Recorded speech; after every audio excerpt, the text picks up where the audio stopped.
solution of the Cyprus issue. Then we went to Afghanistan because we had the opportunity to discuss about it during the lunch with the Deputy Prime Minister and Foreign Minister of Qatar, Sheikh Mohammed Al Thani, with whom I also had the pleasure to exchange before bilaterally. As you know, Qatar plays a strategic role in dealing with the situation in Afghanistan on various tracks. It facilitates our interactions with the Taliban interim authorities. It ensures safe passage for those in need, facilitates the delivery of humanitarian support. We share with Qatar the understanding that some operational engagement with the interim government is necessary, but without granting them any legitimacy. This engagement has to be conditional upon progress made by the Taliban along the 5 benchmarks that we defined back in September, just after the summer, in our meeting in Slovenia. And talking about Afghanistan, it brings us to the internal discussion about Central Asia. There are new regional dynamics in Central Asia that create opportunities to step up our cooperation with partners there. This is our will to intensify our political engagement with the region. I've been there a couple of times this year, and I hope to go back on the framework of helping them to fight COVID and developing important flagship projects on our global gateway, especially in the field of water. Africa had an important part of our meeting today. You know that we are ahead of the European Council this week and in preparation of the African Union, European Union Summit foreseen for February next year. We agreed after a long discussion that Europe can be and should be more concrete, more practical, more visible, and more operational in its dealings with African partners. The key areas of our enhanced engagement include the fight against coronavirus, vaccine distribution, because it's not only providing vaccines, but facilitating vaccination.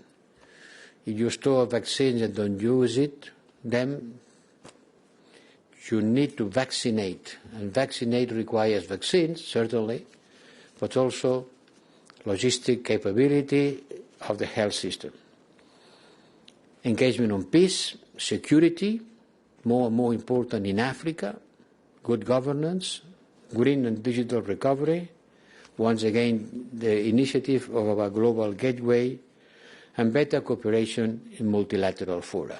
It has been a good preparation of our next summit next year. On Venezuela, we heard the first-hand assessment of the recent regional and local elections.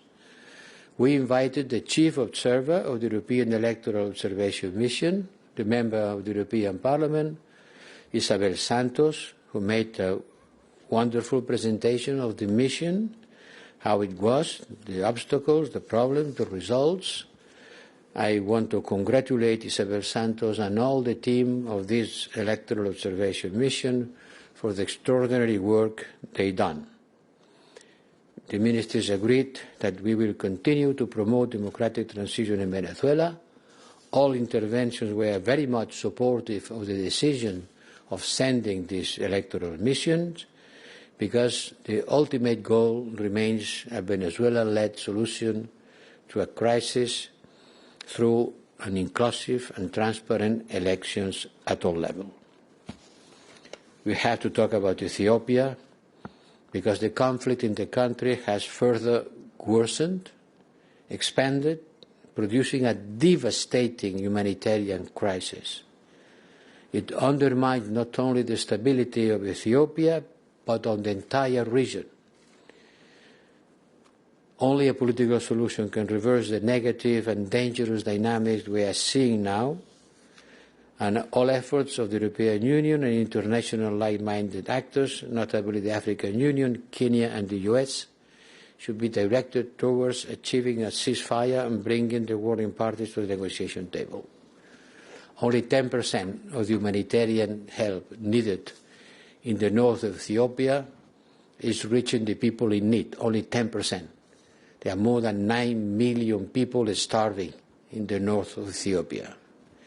And the fight has been very fierce, but more than the fight themselves, it has been grave violation of human rights by both sides. The fight continues nearby the capital.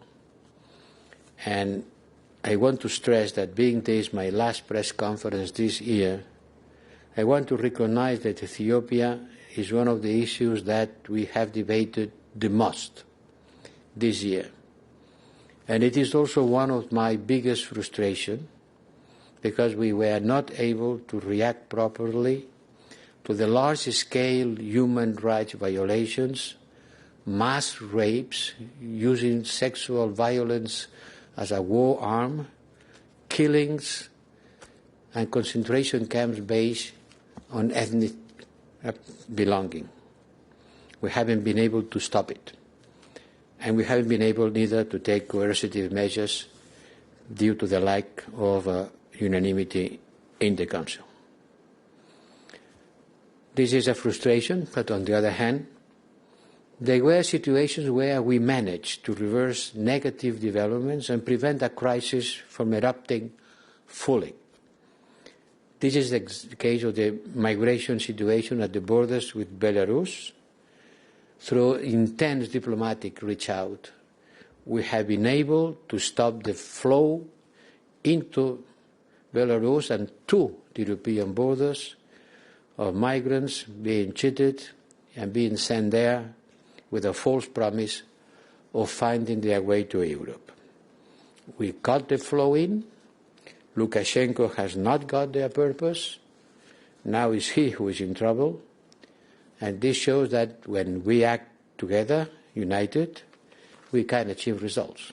I want to stress that is for me a source of satisfaction because on this endeavor, the External Action Service, myself, we have been doing, I think, a good job.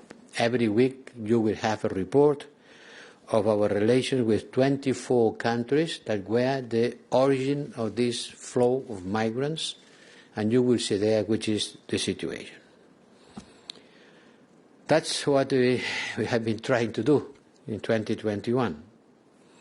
And that's what we will continue doing next year, looking for more European unity, more European ability, more European capacity to defend our interests and to stand up to the challenges of the international rules and order.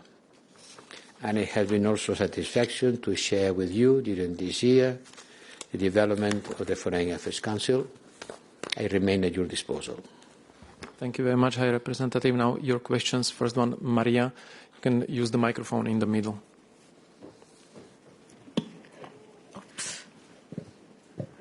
Thank you. Maria Psara with Cyprus Broadcasting Corporation. Two short questions on Cyprus, of course. The first one, what kind of ad hoc sanctions did you discuss today for the people who are physically, and what does physically mean in Varosha? And if you could describe us the timeline from now on, I mean, when should we expect the first measures? Thank you. Today we were discussing an option paper. As the name of the option paper means, it was a paper about options. It was not a proposal to decide on something concrete, but to analyze the different approaches and the different possibilities to guide action.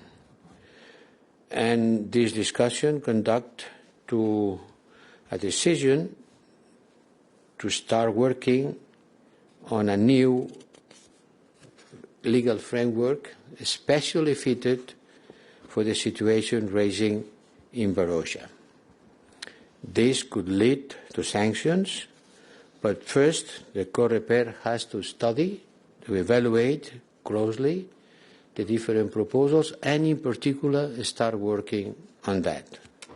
I cannot give you a detailed timeline, but it's clear that this decision of sending to a repair the proposal of a close evaluation of the options and start working on the creation of a specific sanction regime, focusing on what's happening and could happening in Varosha is an important step further.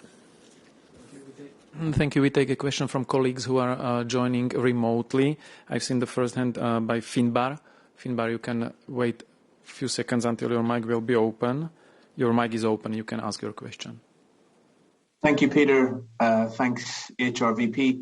You didn't mention anything about the any other business item of the Beijing Winter Olympics. I was wondering whether that came up at the Council, what was the nature of the discussion, and whether you moved any closer to having a uniform or a common position on this as we were maybe expecting. Thank you very much. Well, I haven't mentioned anything about it because there was nothing to mention because the issue has not been discussed today. It was not in the agenda and it was not part of our discussion. Thank you very much. Next question from the room, here in the back, please. Dmitry Shkurko, National News Agency of Ukraine. Ukrainians are really grateful for a strong position of EU and G7 in supporting Ukraine against the military aggression from the side of Russia. But from my perspective, we are missing at least one important point. Sometimes accounting that price Russian Federation could pay for aggression, we missing the role of Ukraine itself. Because I know for sure that nobody in Ukraine wants war, but everybody is ready to fight. So that my question is pretty simple. Do you count that situation and that readiness in your pricing Russia against aggression? Because it could be a great tool for deterrence and prevention. Thanks. I understand perfectly the situation of the Ukrainian people. You know, on this kind of situation, you have to expect the best and prepare for the worst. And that's more or less what we are doing. To prepare for the worst, expecting the best. And in order to expect the best, not the West, the best, we are now on the turn mode, on dissuasion mode, to try to avoid the crisis, to try to avoid any kind of military action to start happening, because once it starts, it's very difficult to stop. So before, to be prepared for organizing a military response of the Ukrainians and supporting, by the way, we are supporting. The other day we granted 35 million euros to the logistic of the Ukrainian army from the European peace facility. So we are supporting, but our most important thing now is to prevent, to deter, to dissuade, whatever you want to use, this is the words. To prepare for the worst and to expect the best. Thank you. And since High Representative has to really literally run to Strasbourg for the European Parliament session, we take one last question. La dernière question de Christian Spielmann, AFP. AFP. Christian? Online. Christian, oui, allez. Voilà, vous m'entendez? Oui. J'ai deux petites questions simples. La première, est-ce que vous avez une liste d'options qui sera soumise aux dirigeants jeudi pour en cas d'agression russe en Ukraine? Et ma seconde question, je suis un peu surpris par l'accusation très grave que vous avez portée sur l'Éthiopie, en disant qu'à cause du manque d'unanimité au Conseil, en fait, l'Union européenne a complètement manqué la possibilité de résoudre ou d'aider à résoudre ce sujet. C'est très grave d'entendre ça. Qui sont les pays et quelles sont les raisons qui ont été invoquées pour ne pas parvenir à l'unanimité sur des mesures qui auraient été en mesure d'éviter ce conflit ou d'empêcher ce drame en Éthiopie? Merci beaucoup à vous.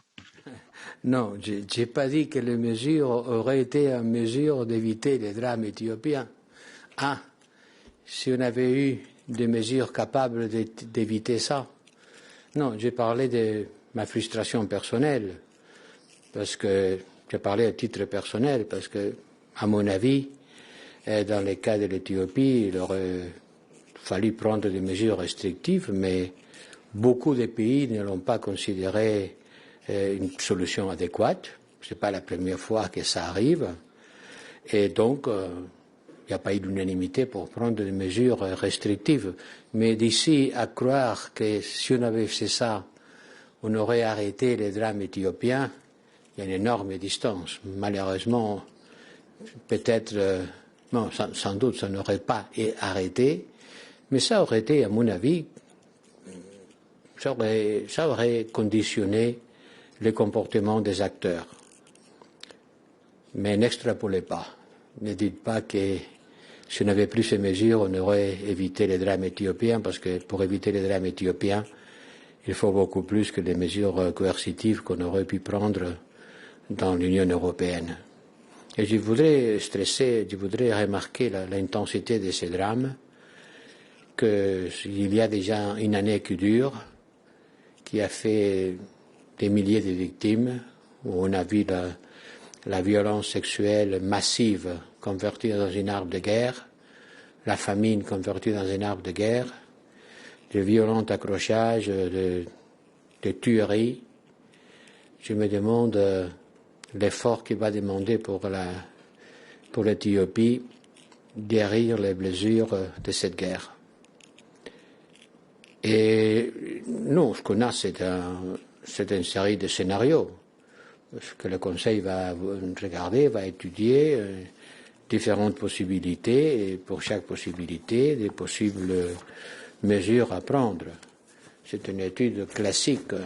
Dans cette situation-là, on a des scénarios, et pour chaque scénario, on dessine une réponse. Mais évidemment, je ne peux pas faire public maintenant cette analyse-là. C'est ça que je vais reporter au Conseil. And that's it. Thank you very much. Merci beaucoup. Thank you for the interpreters. Thank you to the Council and to you colleagues that you came and that you participated. Have a nice evening. See you all. Bye.